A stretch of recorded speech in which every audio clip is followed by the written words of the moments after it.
Hey guys, this is Nick Campanella with Taylor Timepieces, and on this episode of Off the Cuff, we're talking about something that is hopefully going to become pretty useful for you guys in the coming weeks, and that is the idea of trade-ins and how our company values trade-ins, and basically, do I think trade-ins are worth it?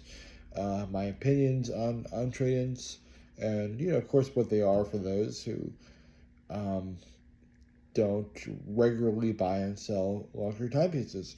So a trade-in is exactly what it sounds. Is basically, I have this Panerai and I want to trade it in for, um, a Rolex or an AP or maybe another Panerai, whatever you want. And um, the thought came to me as the holidays are winding down, and a lot of people, perhaps they got gifts for the holidays and now they want to trade it in because maybe it's not a piece that they like, but they still want something. So maybe your wife got you a Rolex Submariner and you really want a GMT. Maybe your husband got you a Cartier and you're looking into it, you want a ladies Rolex, or you want a I don't know, maybe a woman's Omega, and you want to trade it in. And the blowback and the um, things that I hear a lot from a lot of people are, hey, we don't necessarily want to trade stuff in because once I trade it in, it's going to lose value and I've lost money. Now, to touch on that real quickly, the idea there is, hey, we've lost money. Now, I think that it has always been my opinion that watches, for the most part, I'd say about maybe 80 to 90% of the time, are not investments. So if you buy a watch, um, it's going to depreciate as any consumable item would, for the most part. It happens with cars, it happens with, art, it happens with different things. The thing that makes watches so valuable as commodities are, one, they are liquid, and two, they are easy to transport. So, with that being said, I always say to them, if you buy a watch, let's say for ease of calculation purposes, that watch is a $10,000 item. Now, if you buy it for $10,000 and you wear it for a year, and now you sell it back to that dealer who sold it to you, um, they want to buy it, let's say, for $8,500. So your loss is about $1,500. With that being said, if you went and divided it by the amount of times you wore it, or by the month, you'd be looking at whatever 1,500 divided by 12 is, which is, I would say, about $150 a month, about $125 a month.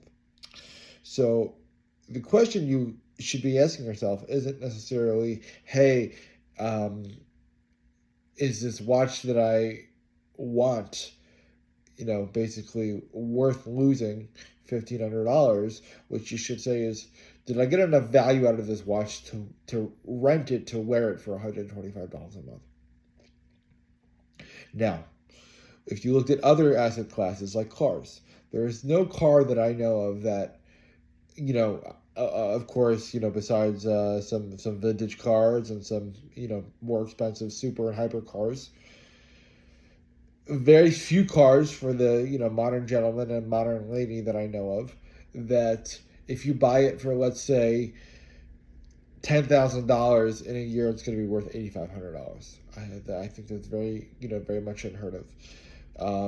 There's other things. If I buy a game system for $500 and then I went to go sell it, in a year, it's probably worth about half of the value, if that.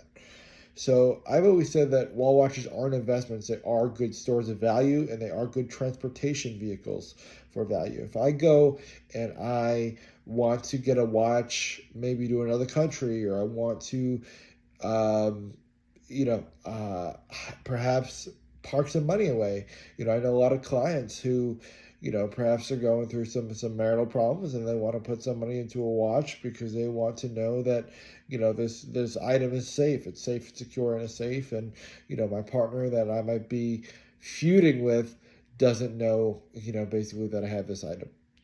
So when I look at trades, I always say, hey, what's the real value of this watch? Is it worth, the $100 a month or the $200 a month that I wore it for? Now, what we do at Taylor Timepieces is we buy everything back within a year at 80% of value. And the reason we do that is because obviously, we want to purchase the item back, and once we purchase the item back, we'll have to service it and polish it and make it ready for the next buyer, and then we want to make our percentage on top of that. Now, with that being said, I think that for most people, trades are a good thing. I think for the most part, especially with us, that we have that guarantee that we buy everything back within 80% of value, that it secures us and allows us to not be greedy. And what I mean by that is, if I sell an Omega to you for, let's say, $6,000, if I have a guarantee that I'm going to buy it back within a year at $4,800, guaranteed, there's no market condition changes, no huge shifts, what that tells me is I can't overcharge you, because if that watch is truly only worth about, I would say, maybe 45 to 48, then you have some markup and some marketing costs, things like that. You sell it for $6,000. If it's only worth about, let's say, $5,000 on average, I'm not going to sell it to you for $9,000 or $10,000, because if I sell it to you for $10,000, yeah, I might make a rip, quote unquote, as the a lot of guys say, in the first sell of the watch. But if I promise you that I'm going to buy that item back, now I'm buying that item back at $8,000. Now, if that item I can only sell for $6,000, I'm losing $2,000 in the sale anyway, so it cancels out my first purchase, or my first sale of the watch, rather. So that is why I find that trades, I think they do have their place. Now, it's very important. You got to say to yourself, okay, is this item something that's going to hold its value very well? Now, the one thing that I always try to keep in mind is, items that have a very high retail cost, but don't necessarily have a very good retail value. So, if you have something like a Datejust, let's say it's a $10,000 watch, and you want to trade into a Hublot that retails for $22,000. The guy says, hey, let's do this or let's do that. What I would say is this. The Hublot is maybe not the best trade, for something like that. So if you are value conscious, then I would say, hey, hold on to that Rolex, things like that. Are they worth it? I think that you really need to sit down and say, hey, is this something I want to do? Is this something that, is really going to, improve my collection and make me a happier collector and make me have something that I can be proud of. The one thing to keep in mind as well is when you're doing these trades, a lot of these dealers, they have overhead costs, and they have things like, employees and, things like that. They also have to make sure that they are picking up a watch at a price that I can sell that watch. If I am, basically going back to that Omega example, if that Omega sells for $6,000, I need to buy it at $5,000, $5,200, because I'm going to put $200 or $300 worth of work into it to make it available to the market at that $6,000 price point. So a lot of times, you get that complaint of, hey, it's a low ball, blah, blah, blah. And, that's something that we'll go into another video, is the margins that, are to be expected in the watch industry if you want to go in there, or even if you want to be a more educated buyer. So that's the one thing to keep in mind is, when you're thinking about trades, you also got to think, okay, these guys got to come in at a number that makes sense for them to hold the piece that I'm selling them, and also give me the watch that they're trying to make some money on. So while trades aren't for everyone, I know that when I first started, trades were great, because I would take in these trades and people wouldn't want stuff. And to me, as a business, for the most part, if it hits our rules, which to us, is as long as it's a luxury timepiece, we're trying to keep away from the stuff that is more everyday, common, micro brand stuff. and it has some value in the market, we will take it in.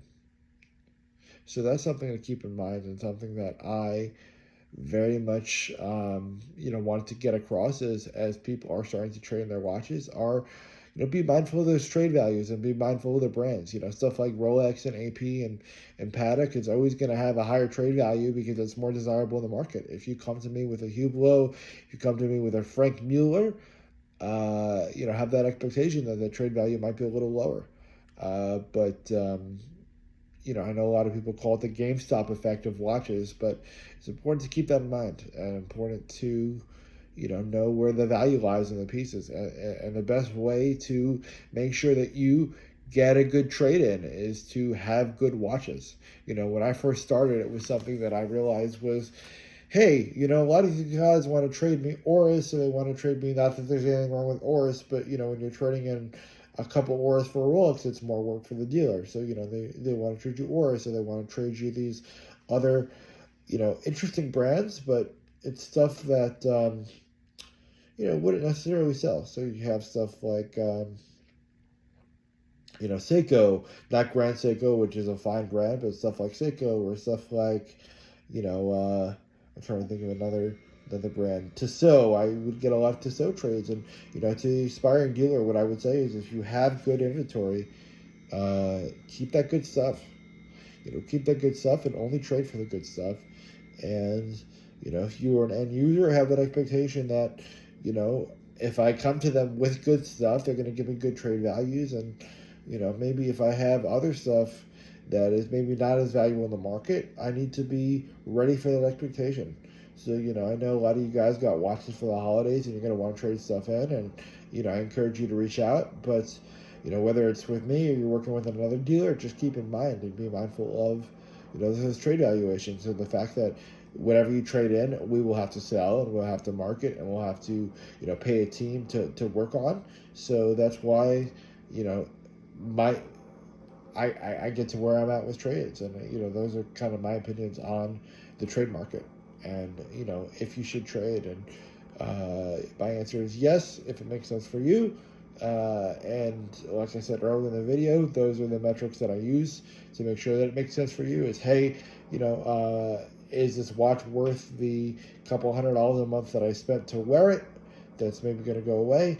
And it is, more importantly, and probably the most important thing, is what I'm trying to get more valuable, either monetarily or, I would say sentimentally, than the watch that I currently have. So again, thanks guys for watching this quick video, and giving us the time, especially during the holidays, as things quiet down a little bit. And we appreciate you and look forward to working with you in the future. Thanks. Bye bye.